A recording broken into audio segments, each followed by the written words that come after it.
Hujan semakin deras di luar. Udara malam kian menusuk di kulit ketika Bu Naning setengah membuka dan melebarkan hati. Ia menatapku lekat dengan sorot mata yang teduh yang tak pernah kurasakan dari wanita manapun. Senyumnya tipis setengah sayu. Tatapan itu bukan nafsu, namun hangatnya sangat terasa, seperti badai yang mengaduk-aduk degup jantung dan akal sehatku. Dadaku kian bergemuruh. Jiwa mudaku seperti terprovokasi untuk bangkit, berdiri tegak laksana pejuang muda gagah berani. Tapi, tak satu kata pun bisa terucap dariku. Bibirku seperti membeku, dengan getaran yang membuatku seolah lupa cara bicara. Aku benar-benar berada di tepi jurang dalam, yang menawarkan keindahan sekaligus kehancuran jika aku sampai salah langkah.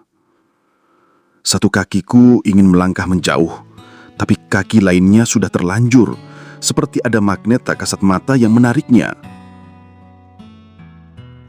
Tapi, saat suara lirih Bu Naning terdengar, aku jadi lupa semua duniaku. Dan aku mulai menanggalkan semua status padaku. Kalau kamu ragu, jangan. Tapi kalau kamu rasa ini benar, kenapa hanya diam? Ibu kan malu kalau begini, Mas. Suaranya lirih, nafasnya tetap tenang saat berbisik. Tapi bara dalam tatapan sayunya menyala, mengalahkan dinginnya malam itu. Hanya ku jawab, saya nggak ragu, Bu. Dan perlahan wajahku mendekat. Tangan lembutnya melingkar di pundakku. Mas, pelan-pelan saja. Ibu sudah lama sekali nggak pernah seperti ini. Semua ini jangan cepat berlalu ya, Mas. Bisiknya. Detik itu juga, dunia seakan mendadak hening. Tak ada suara hujan, tak ada angin malam. Dan batasan itu mulai kami langgar. Malam itu, aku hanya lelaki biasa.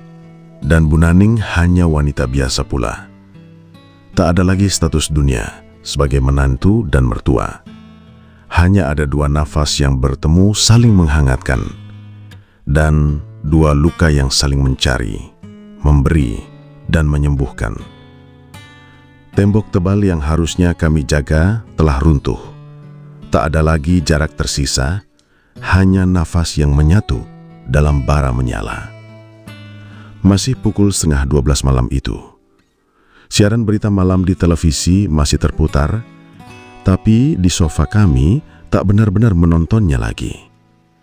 Pandangan kami bukan ke layar TV, namun berbenturan tatapan. Tak ada yang kami komentari, hanya desahan nafas pelan. Namun dalam diam, kami saling memahami dengan sangat utuh tentang perasaan itu. Bahkan melebihi semua kata yang terucap. Mas,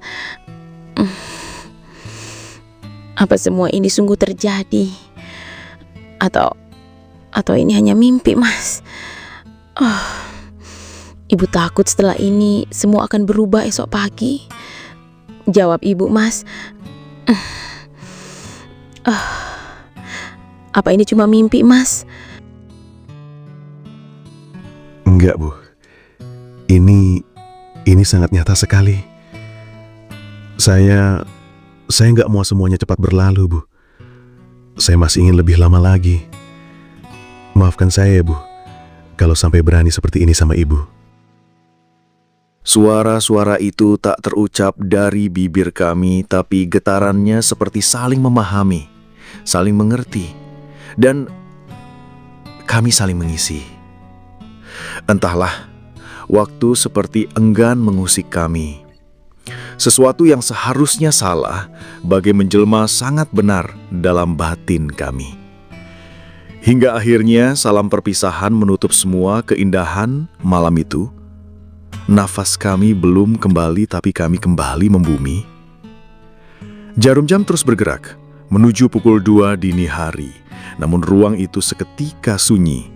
Hanya ada sisa hujan yang membentur atap. Aku masih tercenam, masih menakar apa yang baru saja terjadi. Rasanya seperti sebuah mimpi namun terlalu nyata. Bu Naning bangkit perlahan, membenahi gaun tidur yang sedikit kusut, menyisir rambut yang sedikit berantakan dengan jemari.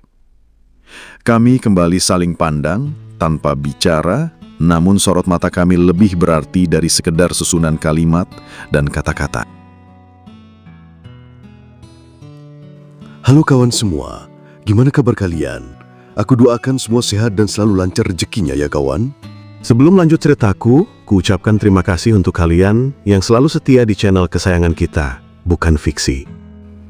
Kisah kali ini tentang hubungan seorang menantu dengan ibu mertuanya. Ya, kisah klasik yang mungkin ada di sekitar kita. Semoga kisah ini bisa menjadi pelajaran hidup, bisa dipetik hikmahnya, agar kita tidak terjatuh dalam kesalahan yang sama. Anggap saja cerita ini sebagai hiburan di masa luang dan santai ya kawan. Jangan diambil hati jika ada yang kurang berkenan. Dan sekarang, kita lanjutkan ceritanya. Beginilah kisah selengkapnya.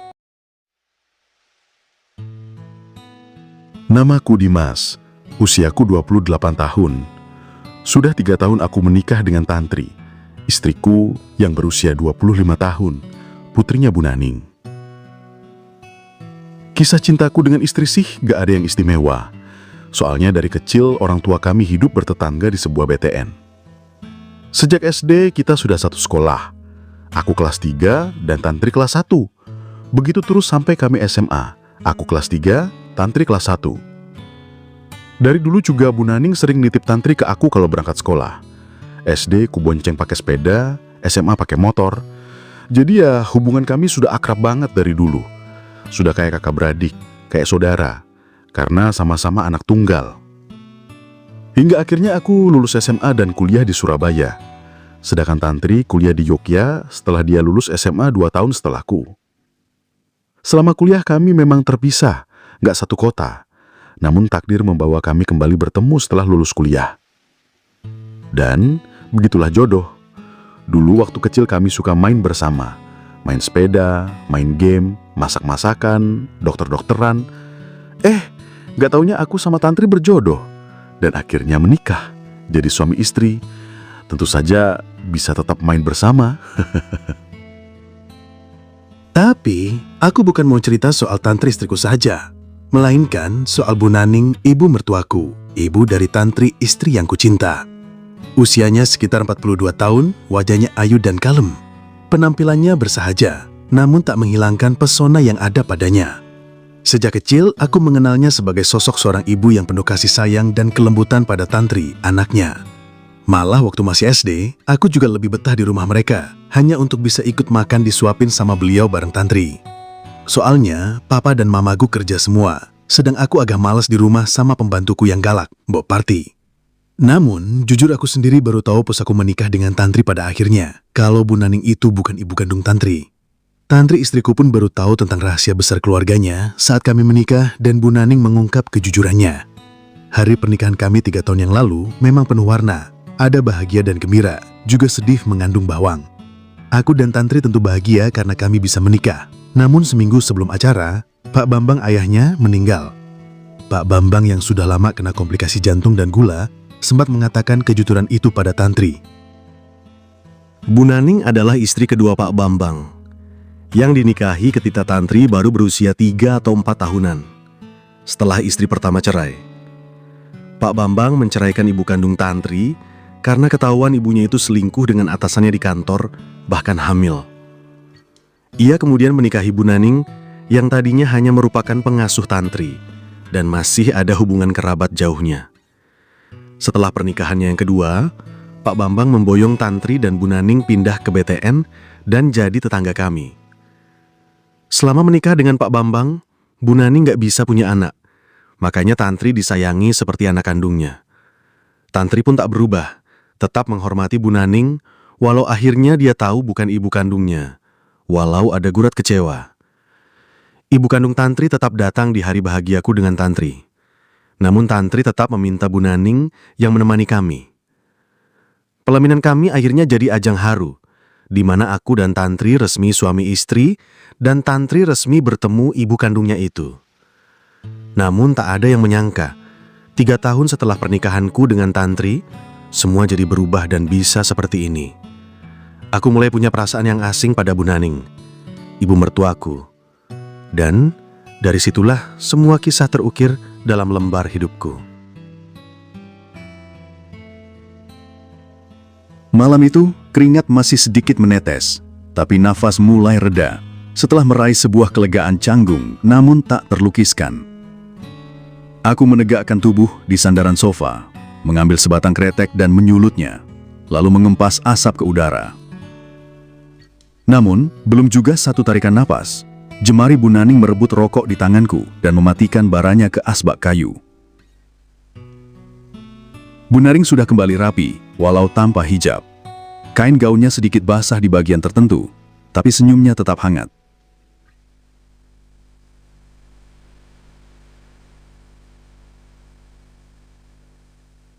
Matanya melebar padaku, wajah cemberut menegurku.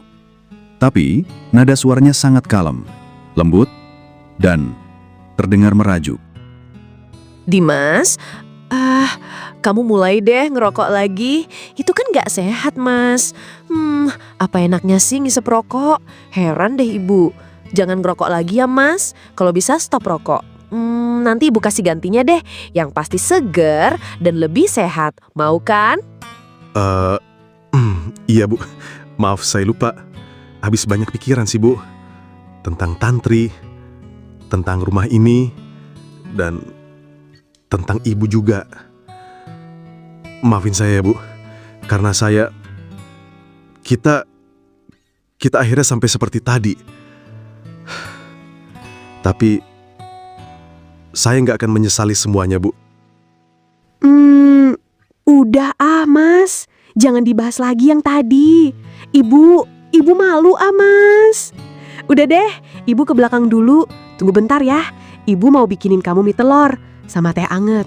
Kamu belum makan malam kan? Udah jam 2 lebih loh. Ntar malah sakit.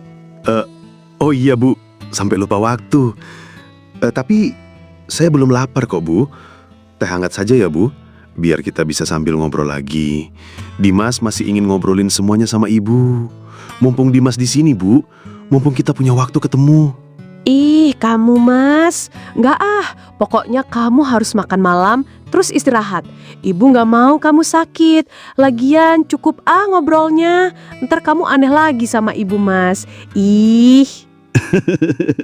Iya deh Ibu sayang, terserah Ibu. Saya sebagai menantu nurut aja semua keinginan Ibu. Asal Ibu makin sayang sama saya. Idih kamu nggak usah ngerayu lagi. Ntar Ibu ke bawah suasana kayak tadi loh. Ya udah, Ibu ke belakang ya, bikinin mie telur dan teh anget untukmu. Bu Naning berdiri, masih sempat mencubit hidungku, sebelum akhirnya melangkah ke belakang, membuatkan teh hangat untukku. Aku hanya menatap, tubuhnya yang menjauh, namun lenggang langkahnya seperti terus mengusik batin dan alam imajinasiku. Malam itu, hari di mana genap 3 tahun usia pernikahanku dengan Tantri. Dan malam pertama di mana aku mengkhianati istriku. Bukan dengan wanita lain yang asing dan jauh, tapi dengan Bu Naning. Walau bukan ibu kandung Tantri, tapi tetap ibu mertuaku. Ya, selama 3 tahun berumah tangga dengan istriku, kami memang belum diberi amanah untuk bisa punya momongan. Entahlah, mungkin memang belum rezeki. Sebab, secara medis, aku dan Tantri sama-sama sehat dan tak punya masalah. Hubungan kami juga hangat dan harmonis sejak menikah dulu. Walau belakangan, kami memang agak renggang dan jarang ketemu. Sejak menikah, aku sudah bekerja sebagai ASN di Pemda kota ini. Dan Tantri baru diterima kerja di sebuah perbankan swasta. Dan perlahan dunia kerja dan karir yang membuat perlahan hubungan kami mulai hambar. Jauh secara fisik dan juga batin. Kalender pernikahan kami memang seperti sudah tutup. Bahkan setahun lalu, ketika hari ulang tahun pernikahan yang kedua tahun. Hari di mana Tantri mengungkapkan rahasia hatinya selama ini, ia mengaku tak bisa mencintaiku sebagai suami, sebagai lelaki. Masa kebersamaan kami sejak kecil yang terlalu akrab membuat jiwanya merasa aku ini kakaknya, saudaranya, bukan suami. Yang membuat dadaku hancur, Tantri mengaku kalau di usia 2 tahun pernikahan kami, dia baru merasakan jatuh cinta sejati. Bukan, cinta itu bukan untukku. Tantri jatuh cinta pada lelaki lain, Bimo, teman kuliahnya dulu ketika Tantri kuliah di Yogyakarta. Takdir rupanya membawa mereka kembali bertemu setelah Bimo pindah tugas ke kota kami dan baru saja ditinggal mati istrinya. Saat itu aku terenyak. Sebagai lelaki, jiwaku tentu saja terguncang dipenuhi emosi saat mendengar semua pengakuan Tantri. Tak kusangka, wanita yang sangat kusayangi ternyata hanya menganggapku sebagai kakak, bukan sebagai suami. Namun, entahlah, aku tak mau berpisah darinya. Aku tetap bertahan, walau Tantri jelas ingin supaya aku menceraikannya. Kebodohanku justru mengizinkan hubungan Tantri dengan Bimo. Aku ingin dia bahagia, meski aku harus menelan luka yang perih. Selama setahun lebih, rumah tangga kami hanya kepalsuan. Kami pasangan serasi di mata orang, tapi diam-diam mulai asing. Tantri makin sibuk dengan pekerjaannya dan sibuk dengan kemesraan bersama Bimo. Sementara aku pura-pura bahagia. Ada banyak yang berubah selama 3 tahun pernikahan kami. Tapi Bu Naning seperti tak pernah berubah dan lekang ditelan waktu. Bu Naning tetap menjadi mertua yang baik padaku. Walau saat menikah, aku dan Tantri pindah ke rumah kami yang lumayan jauh. Sesekali beliau menyempatkan diri datang berkunjung, melihat keadaan kami, begitupun sebaliknya, kadang kami yang pulang. Apalagi saat itu papa dan mamaku sudah pindah. Papa dapat promosi menjelang pensiun, ditarik jadi staf kementerian. Dan sejak itu hanya Bu Naning yang menjadi orang tua dan tempat curahan hatiku. Sampai semuanya terlanjur malam itu. Bu Naning memang jauh berbeda dengan Tantri. Wajahnya tak kalah cantik. Anugerah keindahan padanya jauh lebih menarik. Kulitnya putih bersih, lebih cerah dari Tantri yang sawo matang. Maklum, dia bukan ibu kandung dari Tantri istriku, hanya ibu tiri.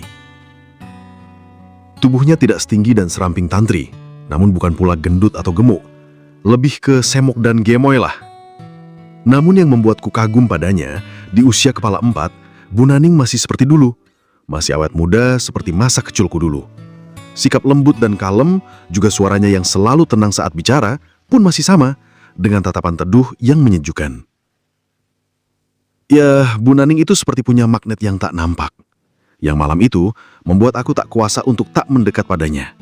Bukan lagi sebagai menantu yang sangat menghormati ibu mertuanya, tapi sebagai lelaki yang sangat mengagumi wanita. Malam itu, genap 3 tahun pernikahanku dengan Tantri. Menjadi malam di mana aku memutuskan keputusan berat dalam hidup. Aku akhirnya pasrah dan menuruti keinginan Tantri, yang terus mendesak aku untuk rela dan ikhlas menceraikan dirinya. Keputusan itu kuambil dengan sadar, sebab aku tak ingin istriku jatuh dalam dosa yang tak seharusnya bersama kekasihnya, Bimo. Apalagi Tantri menuntut cerai karena ia ingin menikah dan membina rumah tangga baru yang dilandasi cinta bersama Bimo. Tantri pergi meninggalkanku sebelum kue ulang tahun tersaji dan lilin angka 3 kami tiup bersama. Sementara aku pun pergi. Malam itu sudah jam 11 ketika aku sudah lelah berputar dengan mobilku keliling kota hingga akhirnya kuputuskan ke rumahnya Bu Naning. Hanya Bu Naning malam itu yang kuharap bisa menenangkan batinku, mendengar semua keluh kesah yang kupendam. Namun tak kusangka, Bu Naning sudah lama tahu akan masalahku dengan Tantri. Dia tak hanya memahami, tapi mengobati lukaku. Semua kenangan manis dan pahit seperti berputar di kepalaku. Hingga akhirnya, suara Bu Naning kembali menyadarkan aku. Kok masih ngelamun sih, Mas? Kamu belum ikhlas ya pisah sama Tantri? Nih, minum dulu teh hangatnya biar tenang. Atau Ibu suguhin ya, sambil kita ngobrol lagi kayak tadi. Kamu masih mau kan, Mas, ngobrol lagi sama Ibu? Apa kamu mau kalau Ibu Ibu malu Mas. Tapi kalau ini bisa mengobati sedihmu, terserah kamu deh Mas. Suara Bu Naning lembut menghampiriku di sofa, lalu duduk menyodorkan cangkir teh di tangannya. Matanya semakin teduh terasa. Dadaku kembali bergemuruh. Ada api kecil yang kembali menyala. Karena dia bukan duduk di sofa, tapi di pangkuan aku. Iya Bu, saya udah ikhlas kok pisah demi kebaikan saya dan Tantri juga Bu, biar dia bisa resmi dan sah sama Bimo. Lagian, apa gunanya berumah tangga kalau tidak ada rasa cinta dan rumah hanya jadi tempat bertemu dua jiwa yang asing Bu? Ucapanku tegas, tapi tetap tak mampu menyembunyikan suaraku yang gemetar lirih. Aduh, ini benar-benar gila batinku.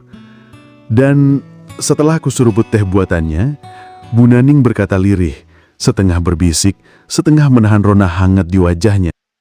Mas, Ibu matikan saja ya lampunya Mas, biar lebih akrab kita ngobrolnya. Biar ibu mau mengobati lukamu Mas.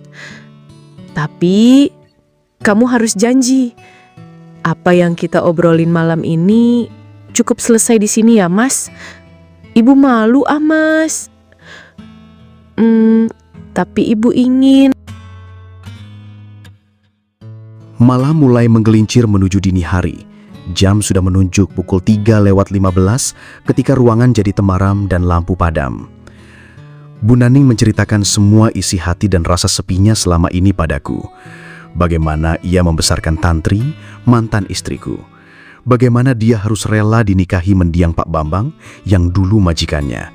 Dan bagaimana dia merawatnya saat sakit. Lalu juga bagaimana luka hatinya ketika ibu kandung Tantri hadir dalam hidup mereka justru saat Tantri dewasa dan menikah. Selama ini Tantri jadi lebih dekat ke ibu kandungnya dan sebuah rahasia pun terbuka. Tantri bukan anak Pak Bambang. Ibu kandung Tantri sebenarnya sudah lebih dulu mengandung sebelum menikah dengan Pak Bambang dulu di masa muda mereka. Semua disampaikan Bu Naning dengan suara pelan di telingaku, sambil melepas semua gundah batinnya bersamaku. Aku hanya mendengarkan semuanya. Hatiku seperti sangat renyuh dan menjadi sangat empati padanya, wanita lembut yang luka.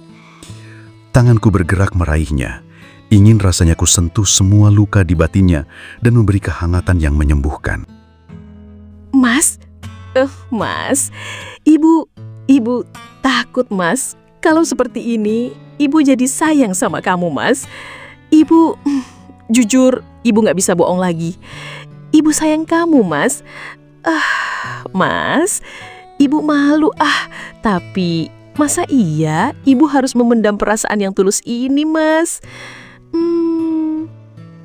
Jantungku makin berdegup tak menentu mendengar semua pengakuan Bu Naning.